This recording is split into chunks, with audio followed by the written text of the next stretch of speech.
What's going on, Sports Game Vision World? Back in the place, back in the building. You got your host Hank and the No Face Sports Show.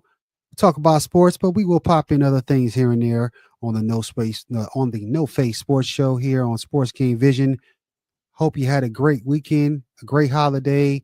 I didn't get a chance to jump in on any of the platforms and say Happy Thanksgiving, but hope you guys didn't have to work. But if you did, it wasn't too stressful for you. Didn't have a lot of work to do. Maybe got to eat a little bit, watch some of the games. Of course, that's what we talk about here on Sports Game Vision. Some sports. In this case, we're gonna talk about one of my favorites is wrestling, which happened last night. I didn't get a chance to jump in for Survivor Series War Games 2025. And as you can see by the graph here, you had the men's game, the women's game, the Intercontinental Championship match, and the World Women's Championship match as well. 4 matches, basically. Obviously, with the men and women's War Games, it's like a whole bunch of matches in one. The event ran pretty smoothly, in my opinion. But there was definitely a lot of opinions online about how the show went. The No Face Sports Show. Welcome and sit back, relax. Won't keep you too long. It's more of a recap of what went on the show, and my opinions of it. Give a little bit more about WWE as well. Matter of fact, we'll jump into the first topic I want to talk about, and that is ESPN and their president is saying that the partnership between WWE is going great so far. I never got to tackle the whole membership chaos has been going on for the last few months. Haven't had a show, but yeah, WWE made a partnership with ESPN a few months ago. They jumped ship from Peacock, and it's kind of chaotic, man. The days that we got everything for $9.99 on the WWE Network for all the pay-per-views, all the content was probably the best time in wrestling for WWE, especially probably in wrestling period. But you had all that history. You can go back and watch all the properties that they bought. Even now they have Evolve. Remember they had Evolve on the WWE Network when I believe before they purchased it, maybe. And you got to see some of the old Evolve stuff, and you got to watch AWA stuff and WCW stuff and old school WWF. That's where I came in at. And now that they've sold off the entire WWE Network pretty much, they sold SmackDown, they sold Raw, they sold the Saturday Night's Main Event, they sold the Library, they sold NXT, which was on the WWE Network. Evolve, pretty much this on Tubi, and they're selling off all their properties, which is for profit, which is good, for a business standpoint. But for us people that have to go out there and pay, it's a very, very expensive thing to keep up with. WWE alone, you have to, the ESPN experience, you have to buy that $30 app. You want to watch it on Peacock, that's another $11. You want to go watch it on Raw and SmackDown, then you got to get, what is it? SmackDown is on, I believe, USA now. Yeah. So you got to have Peacock or cable subscription, and then Raw is on Netflix. So, and then, like I say, Evolve is on Tubi, and NXT is on the CW. So, and trying to match all that stuff up, some places don't have CW. Evolve, obviously, you get on Tubi for free. Netflix, everybody doesn't have Netflix, especially when they were sharing them passwords. So it's just harder to watch things, expensive. But with all that said, for a business standpoint, it's great for WWE. I don't know if it's going to be a point where it crashes out, because as you can see, if you've been paying attention, a lot of the purchases or the companies they sold to are noticing that the ratings aren't as high as they would have wanted it to be. And so after this partnership is over with, don't know if they're going to get that same type of money, and they might even cancel stuff early, sort of like ESPN did with the gambling, or WWE did with Andrade's contract, which we could talk about another time. Stuff like that. You never know if they get out of deals early and it changes everything. But right now, we're getting the bill. Overseas, they don't get that bill, but we do get it. Kind of sucks, especially, it's always going to be an underground. Always going to be underground. Back in the day when it's the pay-per-view era, people was finding ways to get cable free. Now people find a way to get the app's free and the streaming free if you know what you're doing.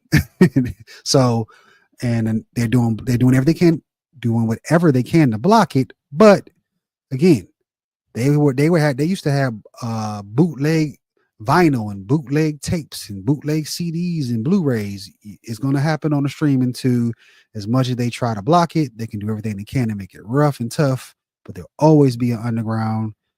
When I think about it, it was even bootleg satellite, and people found ways to get that. So no matter what, people are always going to find a way. But do everything you can to get it the legit version. But I understand it's tough out here in this economy, and people are just trying to do what they can to survive. But WWE is definitely surviving. Just want to touch my thoughts on that. A little long-winded, but I guess that you'll understand what I'm talking about. So let's jump back in to the War Games match. We already said the first match of the night was the women match. The show was good. It's not that it was terrible for me. I know if you go online, you're going to see a lot of different opinions on that. But it's not like it was WrestleMania or even Evolution. And even in this match, I kept seeing people say they seemed like it was rushed and put together. Possibly so. And they did a great job still as far as the performance in the match. But when I watched it live, it just felt like something was missing. And as you can see here, the good ladies won. Charlotte and Alexa and AJ Lee, Io Sky, and her best friend Rhea Ripley, as they would say, "Mommy" for the Judgment Day. But it was a good match, good technical match. Of course, Io was probably the star of it again with her spot. Go watch it if you haven't seen it. But it just felt like it should have been a longer match, in my opinion. When I watched, I was like, that's it. This is the end of it. You got the rivalries in there. You saw Becky Lynch and Charlotte. You saw Becky and AJ Lee. You saw, Alexa trying to save her partner through trouble. You seen Rhea saving Io Sky through trouble. Lash Legend came in there and made her appearance in the first time in the War Game series, looking like a true star. Her and Nia should eventually win the tag team belts. I don't know if they're going to put any singles gold on her right away, but definitely tag team division, they probably need to get them belts and put them on them, let them dominate for a while, because at some point they're going to have to put some type of championship on Lash. But overall, again, good match. They put on a great show, but it felt like something was missing in this one. And it felt like that throughout the whole Survivor Series War Games. The next event, the next match was, my God, I'm trying to pull that up here. My memory from last night. My guy, John Cena versus Dominik Mysterio. He had a big pop. So did John Cena. Had a big pop. People, knowing this is his last PLE. I thought that John was probably going to win the match, and hopefully they take the belt off of him during the Last Time Is Now tournament. But it did not happen. As you can see in this graphic, Liv Morgan came back, caused chaos. She did the double turn like John Cena did at Elimination Chamber, and she helped Dom regain the IC championship. He is the AAA Mega World Champion as well. And people thought it was a clunky match. I thought this was one of the better matches of the night. It was fun because it's John Cena's last PLE event, pay-per-view event, whatever you want to call it. He put on a good show. He sold. The Judgment Day was down there. He sold for Raquel and for all the other members of the Judgment Day, and he sold for Liv and Dominik Mysterio as well. But Roxanne Perez, she did the the move, the destroyer on him. So it was a good match. I think, again, to me, it's probably my favorite of the night, in my opinion. She came back and got the championship back for Dom, and we seen John walk off into the sunset in his last PLE event for WWE as he heads towards retirement. But yeah, it was a good match on this one. This is probably one of the highlights of the night, besides EL's spot inside of the War Games chamber. But as we look back here, we're going to take a quick pause for the calls, and we're going to look back at the matches. As you can see here, we have the men's. Then we had John Cena. Last time is now in his match against Dominik Mysterio.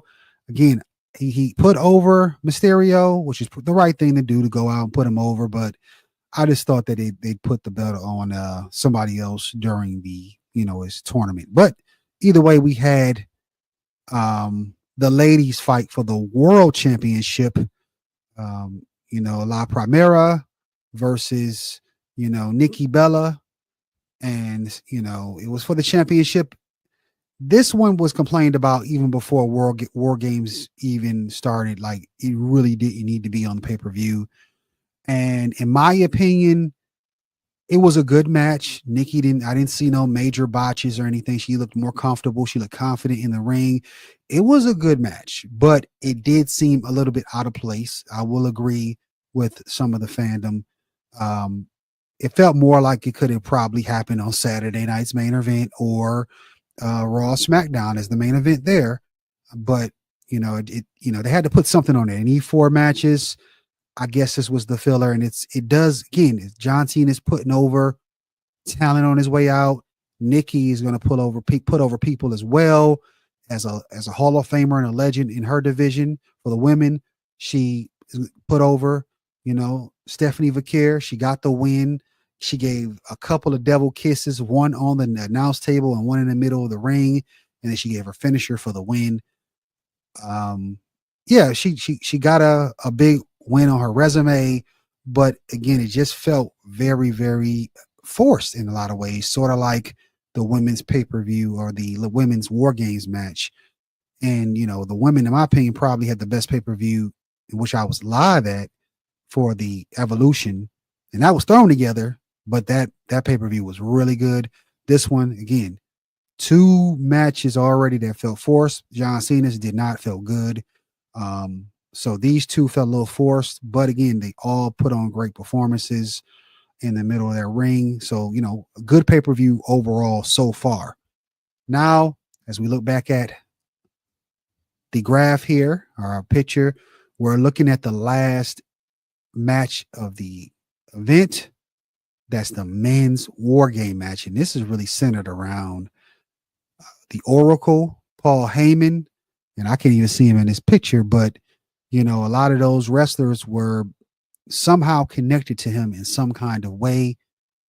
And, he had the bad guys versus the good guys, Cody and CM Punk on one end. They're the main guys. And of course, on the other end would be Brock and probably Braun. And on the other end versus Brock Lesnar and the Vision. But yeah, the match itself was pretty good. The men's match, I enjoyed it. And again, it did feel a little tense in there. And there was some quotes that people were pushing for spots and things of that nature inside of the match, but felt a little less clunkier than the women's match. But it still, in the end of the day, felt like something was missing, even though, as they started out with CM Punk versus Braun Breaker, for basically they're setting up for the foreshadow for the future. More than likely, that's going to be a WrestleMania match or something like that coming up. And they started out the match, then everybody started coming in. For the first 5 minutes and every 3 minutes, and the Vision pretty much had the advantage. But of course, things squared up, especially as Roman Reigns got to the ring and made it all even. But one of the funniest things of the matches for me was Jey Uso getting Usi in the middle of the ring before Roman came out. He did his yeeting in the middle of the match. That was hilarious. It still gets me every time. He didn't blow himself up coming down to the ring, but the fans were definitely having fun. And he had a big pop, but also I forgot, CM Punk, man, he's a star, though. He's really a star still. He had one of the biggest pops of the night, coming down to the ring as the first contestant. And yeah, that it's definitely different storylines they're trying to tell throughout this. Brock Lesnar came in and kicked butt. Braun Breaker, speared everybody. Logan didn't do a whole lot, in my opinion, in that match. Like nothing spectacular, but of course, they had a great match overall, just clunky. And then the end of the match, we got to see, them win. The men won the Vision. Sorry, this is the women. The Vision men won, and all due to a new member, possibly of the Vision, coming down and giving the curb stomp to CM Punk. As you can see, Braun Breakers there watching. After that, they was able to hit a spear, and they was able to get the win for the Vision and Brock and Drew McIntyre.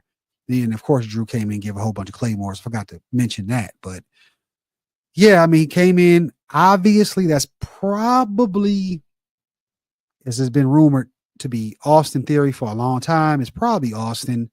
So he'll probably be part of the Vision pretty soon. Don't know when he'll get unmasked. But him, um, the Tribal Thief, then you got Logan Paul, and then you got Austin Theory. So you got a lot of young talent that Paul is going to be pushing. And if you've been reading about Paul for a longest of time, especially when Vince was there, he's been trying to push young talent to the front for a long time. So he's got 4 guys, Bronson Reed, Braun Breaker, Logan Paul, and Austin Theory to push to the top. Unfortunately, Seth got hurt. He was probably going to help push him even further by, probably taking an L to Braun, but looks like CM Punk will be doing those duties in WrestleMania. But hopefully Seth is a part of that somehow. Like he kind of screws both of them, but in the end, Braun gets over or something like that. But we'll see how that goes. This match, again, the men's match, seemed forced, and it seemed like it needed more time to truly have a great finish. And I think if they just would have did the 2 men's matches, the 2 War Games matches, men and women, and then possibly this John Cena, they probably didn't need Stephanie and Nikki's match in there. They could have gave more time to the War Games matches, and I think that it probably would have had a more of a clean finish for both the men and the women's. But that's my opinion on that. Again, I enjoyed the event. Just again, it's not grade A top tier, WrestleMania, or again, like this year Evolution or Elimination Chamber type of vibes. But again, you like wrestling, good match, just wasn't the top of the tier. But in the end of the War Games, we got to see tension between Cody and Roman, and that looks like that's also going to be a push towards WrestleMania. Remember, was it SmackDown when he said, or Raw, whichever one it was, he came in the ring and said, though both those titles look good on me, and they were trying to figure out who he was talking to. So it's basically talking to Cody, which I figured, was, remember back in their vignettes, he said Cody was in his way. So, he picked CM Punk off the mat, gave him some dap, and then him and Cody had a stare off, and he said, this is the last time we're teaming together. So they're going to push probably towards that storyline. Overall, good, I won't say good, but a good pay-per-view. The best match of the night to me was John Cena, probably followed by, I would say, the men's, then the women's, then Stephanie Vaquer and Nikki Bella. And I know I'm pretty sure there's going to be some people that want to put that match first because of the Devil's Kisses. But to me, it was, John Cena's match, and then the men's match, and then the women, then the Stephanie Vaquer match. But either way, guys, I am out of here. Just want to jump in, give a small recap, a little dust up, first time back in this pod, in this booth. And we'll be coming back at you again. Again, shout out to the holidays. Hope you have a good rest of your evening and a good start of the week. Peace.